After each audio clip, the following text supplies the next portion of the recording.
découlé.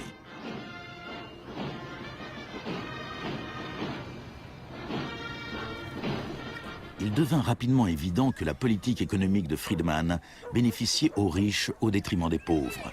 On a calculé qu'une famille qui essayait de survivre avec un salaire moyen devait consacrer 74% de ses revenus à l'achat du pain.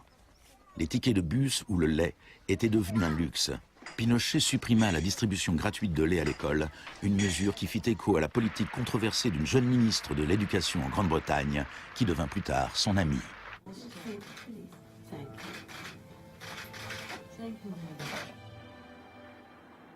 Pour mettre en œuvre cette politique économique, il fallait avoir un ennemi à craindre. Tampoco creo que se haya triunfado totalmente sobre el marxismo. El marxismo es como un fantasma.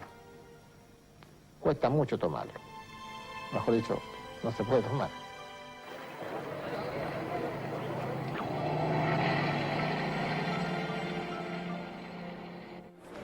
Friedman et Harberger soutenaient que l'économie de marché était inséparable de la liberté et de la démocratie. Mais au Chili, où leurs idées étaient mises en application dans le contexte d'une dictature militaire, c'est le contraire qui était vrai. De nombreux Sud-Américains établirent un lien direct entre les chocs économiques qui appauvissaient des millions de gens et l'épidémie de torture infligée à ceux qui croyaient en une société différente. L'un d'entre eux était Orlando Letelier. Letelier avait été l'ambassadeur d'Allende à Washington.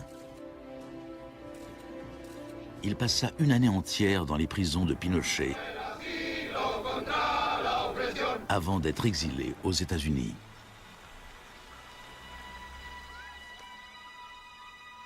Voici ce qu'écrivait Letelier en 1976. Ce plan économique a dû être imposé par la force et dans le contexte chilien, cela ne pouvait être obtenu que par l'assassinat de milliers de personnes, l'établissement de camps de concentration dans tout le pays et la détention de plus de 100 000 personnes en 3 ans.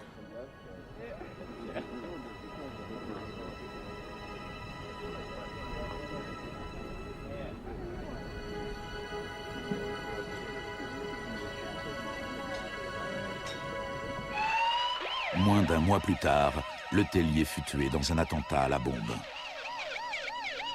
Good evening. A powerful bomb today tore through a car as it was driving along Washington's usually quiet Embassy Row.